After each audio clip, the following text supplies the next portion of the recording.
جو بابرکت مہینہ رمضان کا مہینہ آنے والا ہے، اور ہم تمام مسلمان رمضان کے مہینے کو بڑی عظمت کی نگاہوں سے دیکھتے ہیں، کیونکہ اللہ تعالیٰ نے اس ماہ مبارک کو عظمتوں سے، رحمتوں سے اور مغفرت سے بھر دیا ہے۔ اللہ تعالیٰ نے ماہ رمضان کی پہلی تاریخ کو جنت کے دروازے کھول دیتے ہیں۔ اسی طرح اللہ تعالیٰ نے رمضان کی تیسری تاریخ میں حضرت ابراہیم علیہ السلام پر صحیفہ ہدایت نازل فرمائی۔ اسی طرح اللہ تعالیٰ نے حضرت موسیٰ علیہ نبینا علیہ السلام پر رمضان کی چھٹے تاریخ کو صحیفہ ہدایت توریت کے نام پر نازل فرمائی۔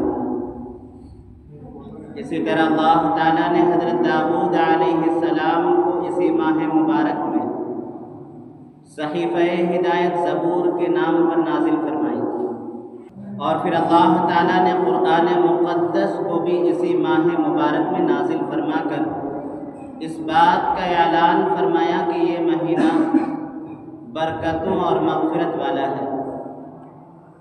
اللہ تعالیٰ نے اس ماہ مبارک کو قرآن سے جوڑا ہے۔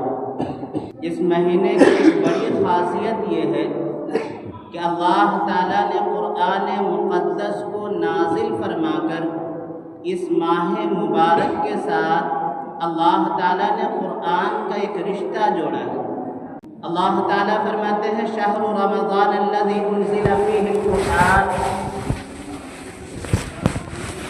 رمضان کا مہینہ ایسا بابرکت مہینہ ہے کہ اللہ تعالیٰ نے کلام مقدس قرآن مجید کو اسی ماہ مبارک میں نازل فرمایا۔ ہدی للناس، جو قرآن جو صحیفہ ہدایت تمام انسانوں کی رشد و ہدایت کے لیے نازل کی گئی ہے، وبینات من الہدی والفرقان، اور اللہ تعالیٰ نے اس کلام مقدس کو یہ امتیاز بخشا ہے کہ حق و باطل کو واضح کرنے والی اللہ کا کرم ہے کہ ابھی چند دنوں کے بعد ہو سکتا ہے آج کی تاریخ ہو یا ہو سکتا ہے کل کی تاریخ ہو اور رمضان کی چاند نظر آ جائے۔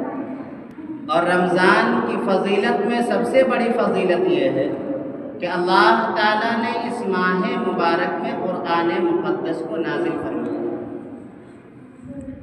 جناب محمد الرسول اللہ صلی اللہ علیہ وسلم اس ماہ مبارک میں قرآن مقدس کا 2 دور لگایا کرتے تھے، جبکہ باقی 11 مہینے نبی پاک صلی اللہ علیہ وسلم ایک دور ضرور نکالا کرتے تھے حضرت جبریل علیہ السلام کے ساتھ، اور اس ماہ مبارک میں 2 دور آقا صلی اللہ علیہ وسلم نے نکالا۔ اللہ کا کرم ہے کہ اللہ تعالیٰ نے یہ ماہ ہمیں عطا فرمائی۔ یا ایھا الذین آمنوا کتب علیکم الصیام، اے لوگو اللہ تعالیٰ نے رمضان کے روزے تم پر فرض کیے۔ یا ایھا الذین آمنوا، اے ایمان والو، کتب علیکم الصیام، اللہ تعالیٰ نے تم پر رمضان کے روزے فرض کیے۔ رمضان کا روزہ رکھنا ہر اس شخص کے لیے آسان ہے جو اللہ کے لیے اور اللہ کے رسول صلی اللہ علیہ وسلم کے ارشادات کے مطابق عمل کرے اور روزہ رکھے۔ ایک ذہنی تصور ہوتا ہے اور بعض لوگ سوچتے ہیں کہ روزہ رکھنا تو بڑا مشکل کام ہے۔ یہ ایک صرف ذہنی تصور ہے، ذہنی خیالات ہیں۔ اگر آپ غور کریں گے تو کوئی شخص ایسا نہیں ہے کہ اس نے رمضان کے روزے رکھے اور اس کی موت ہو گئی. ایسا بہت کم ہی سننے کو ملے. یہ ایک ذہنی تصور ہے کہ رمضان کا روزہ رکھنا مشکل ہے، جیسا کہ بعض لوگ سوچتے ہیں. اگر ذہن سے یہ بات نکل جائے، آپ دیکھیں گے کہ کبھی کبھی ایسا ہوتا ہے کہ ایک مزدور ہے اور وہ اپنے کام میں مشغول ہے، اور صبح سے وہ اپنے کام میں لگا ہوا ہے، اور مصروفیت اتنی ہے کہ اسے کھانے کی کوئی فرصت نہیں. نہ تو اسے بھوک لگتی ہے، نہ تو اسے پیاس لگتی ہے، اور پورا دن وہ یوں ہی اپنے کام میں مشغول ہو کر گزار دیتا ہے. کیونکہ ذہن میں یہ بات نہیں آئی کہ میں بھوکا ہوں، تو اس کے لیے بھوکا رہنا آسان ہو گیا. کیونکہ وہ اپنے کام میں اتنا مشغول رہا، وہ اپنے عمل میں اتنا مشغول رہا کہ اسے نہ تو کھانے کی فرصت تھی اور نہ تو اسے کسی چیز کے پینے کی خواہش تھی. وہ اپنے کام میں بالکل مشغول رہا. پتہ یہ چلا کہ اگر ہمارا ذہن اس بات کو قبول کر لے کہ روزہ رکھنا آسان ہے، تو پھر روزہ رکھنا بھی آسان ہے. اگر ذہن قبول کر لے کہ اگر ہم روزہ رکھیں گے تو اس سے اللہ تعالی ہمیں جسمانی صحت ہی عطا فرمائیں گے، ہمارے جسم میں کسی قسم کی بیماری نہیں آنے والی، تو پھر روزہ رکھنا آسان ہے. اگر کوئی انسان یہ سوچ لے کہ روزہ رکھنا تو بڑا مشکل کام ہے، روزہ تو وہ رکھے جسے کوئی بیماری نہیں ہے. آپ حضرات جانتے ہوں گے کہ روزہ کس کے لیے منع ہے. ایسا شخص جو چھوٹے دنوں میں، دن بھی کبھی طویل ہوتے ہیں، لمبے ہو جاتے ہیں، اور کبھی دن بڑا ہوتا ہے، کبھی چھوٹا ہوتا ہے. دن کبھی چھوٹا ہوتا ہے اور کبھی دن بڑا ہوتا ہے. تو چھوٹے دنوں میں جب دن کا وقت کم ہو، رات کی تاریکی زیادہ ہو، ایسے دنوں میں اگر کوئی شخص روزہ رکھنا چاہے اور پھر بھی وہ اپنے روزے کو مکمل نہ کر سکے، تو اس پر فدیہ ہوتا ہے. اس پر فدیہ ہوتا ہے کہ وہ شخص فدیہ دے سکتا ہے اپنے روزے کا، جو شخص رمضان کے علاوہ ان دنوں میں جب دن بالکل چھوٹا ہو اور پھر بھی وہ روزے رکھنا چاہ کر کے بھی روزے کی استطاعت نہ رکھ سکے. ایسی صورتحال میں پھر وہ شخص اگر روزہ نہیں رکھتا ہے، بالکل معذور ہے، تو اس پر فدیہ ہے. اور روزے کا کفارہ بھی آپ حضرات جانتے ہیں. روزے کا کفارہ بھی بڑا مشکل مسئلہ ہے. بعض لوگ روزہ رکھتے ہیں اور تھوڑی سی بھی کچھ پریشانی آئی اور روزہ توڑ دیا. اگر جان بوجھ کر اس طرح توڑا ہے تو روزے کا کفارہ 2 مہینہ مسلسل روزہ رکھنا ہے. شہرین متتابعین، 2 مہینے. ایک رمضان کے روزے کو جان بوجھ کر اگر کوئی توڑ دے تو اس کا کفارہ یہ ہے کہ وہ 2 مہینہ بلا ناغہ اس روزے کے کفارے کے طور پر روزہ رکھے.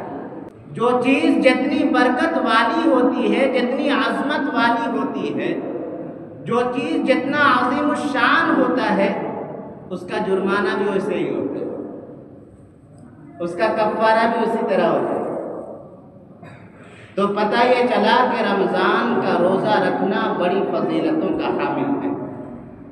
اور اللہ تعالیٰ نے حضرت آدم علیہ السلام سے لے کر حضرت عیسیٰ علیہ السلام تک، اللہ تعالیٰ نے حضرت آدم علیہ السلام سے لے کر حضرت عیسیٰ علیہ السلام تک جتنی بھی قومیں دنیا میں بھیجی ہیں، اللہ تعالیٰ نے ہر امت پر روزے کو فرض کیا.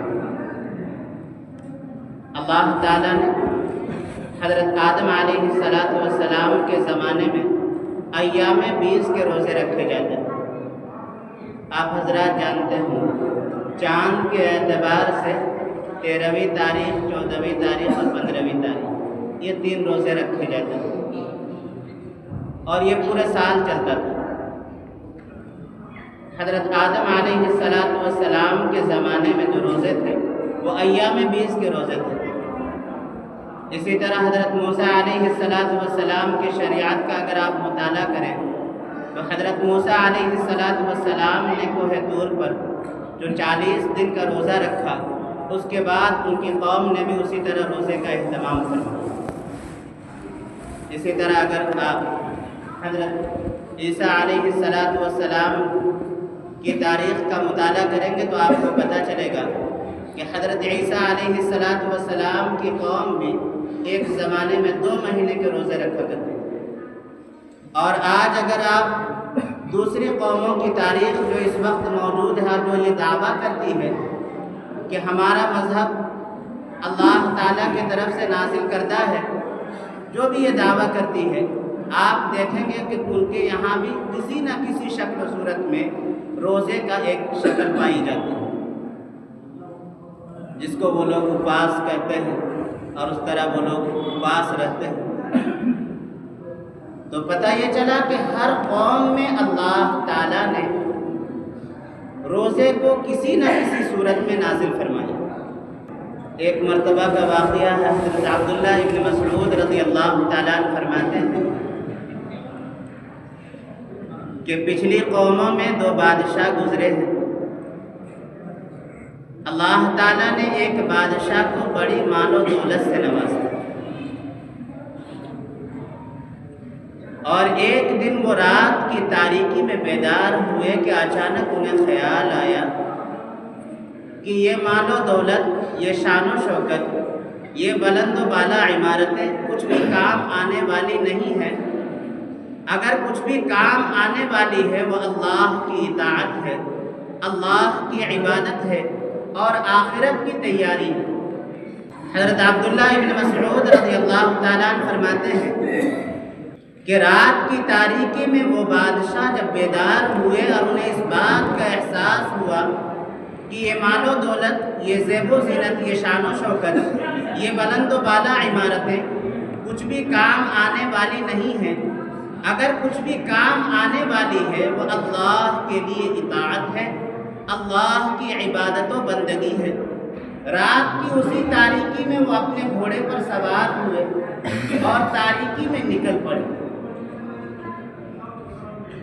جب صبح کی کرنیں بیدار ہوئی، جب صبح کی روشنی بیدار ہوئی تو وہ اپنے حکومت سے بالکل باہر ہو چکے تھے اور ایک سمندر کے کنارے جا کر انہوں نے پناہ لے لی، اور وہاں انہوں نے اینٹیں بنانی شروع کی۔ وہ اینٹ بناتے اور اسے بیچتے، اس میں سے آدھا صدقہ کر دیتے اور آدھا اپنی ضروریات پر خرچ کیا کرتے تھے۔ اس روایت کو امام احمد بن حنبل رحمۃ اللہ علیہ نے مسند احمد میں نقل فرمایا۔ تو کئی سال گزر گئے تو جہاں وہ رہا کرتے تھے وہاں کے بادشاہ کو اس بات کی خبر ہوئی کہ ایک شخص ہے جو سمندر کے کنارے اینٹیں بناتا ہے اور وہ اسے بیچ دیتا ہے اور اس میں سے کچھ وہ صدقات کرتا ہے اور کچھ اپنی مصروفیت کے لیے استعمال کرتا ہے۔ تو بادشاہ نے اپنے وزیر کو بھیجا کہ جاؤ اس کی خبر لے لو اور اس سے یہ عرض کرنا کہ بادشاہ نے تمہیں اپنی خدمت میں بلایا ہے۔ جب بادشاہ کا وزیر اس کے پاس پہنچا اور اس نے یہ درخواست کی تو اس نے کہا کہ مجھے کسی چیز کی ہوس نہیں ہے، نہ تو مجھے بادشاہ سے کسی تحفے کی امید ہے، نہ تو مجھے بادشاہ سے کسی چیز کی کوئی مناسبت ہے۔ جاؤ اپنے بادشاہ سے کہہ دینا کہ مجھ سے ملاقات کرنے کی کوئی ضرورت نہیں ہے۔ وزیر لوٹ کر چلے گئے اور انہوں نے جا کر یہ بات پیش کر دی۔ پھر بادشاہ نے ایک قافلے کو بھیجا کہ جاؤ انہیں کسی طرح راضی کر کے میرے خدمت میں لے آؤ، میرے پاس لا کر حاضر کرو۔ لہٰذا ایک پورا قافلہ کیا ان کو سمجھانے کے لیے کہ چلیے آپ کو بادشاہ وقت نے بلایا ہے اور وہ آپ سے کچھ درخواست کرنا چاہتے ہیں، آپ سے کچھ باتیں کرنا چاہتے ہیں۔ تو اس اللہ والے نے کہا کہ نہیں، مجھے کسی چیز کی ضرورت نہیں ہے، میری جو زندگی ہے میں اسی پر اللہ سے راضی ہوں۔ بہرحال وہ وقت آیا کہ بادشاہ خود اپنے گھوڑے پر سوار ہوئے اور قافلے کے ساتھ وہ اس شخص کے پاس آنے لگے۔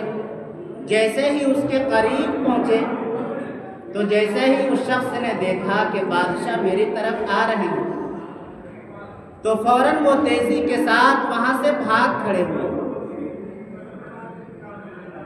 بادشاہ بھی اپنے گھوڑے پر سوار ہو کر اس کے پیچھے چل پڑے۔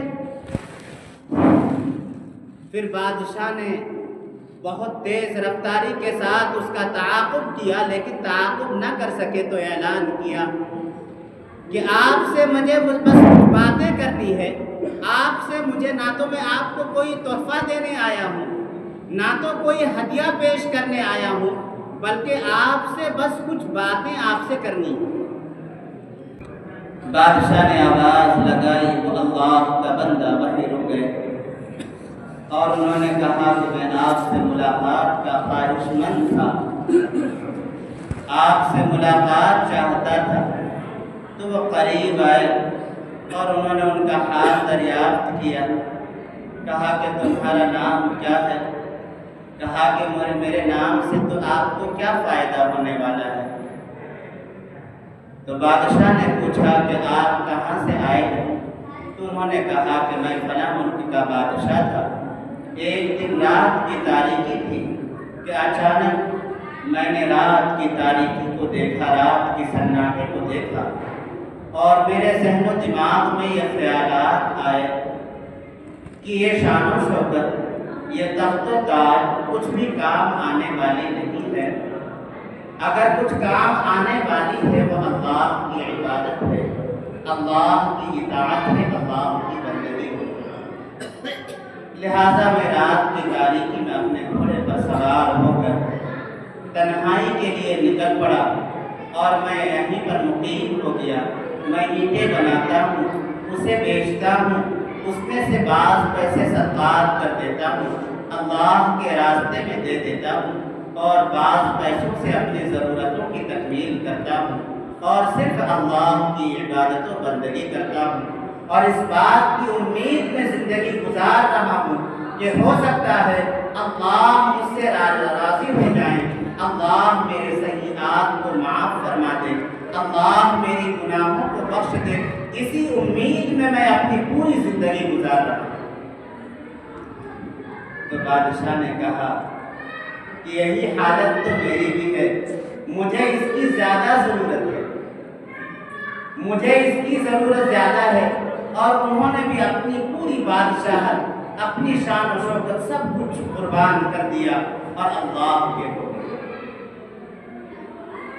اب یہ جو مہینہ آنے والا ہے، اس مہینے میں اللہ تعالی شیطانوں پر کو قید کر دیتے ہیں تاکہ اللہ کا بندہ اللہ کی طرف متوجہ ہو جائے، اللہ کا بندہ اللہ کی عبادت میں مخلص بن جائے، ہمارے اندر اللہ کا ڈر، اس کے ہونے کا یقین پیدا ہو جائے۔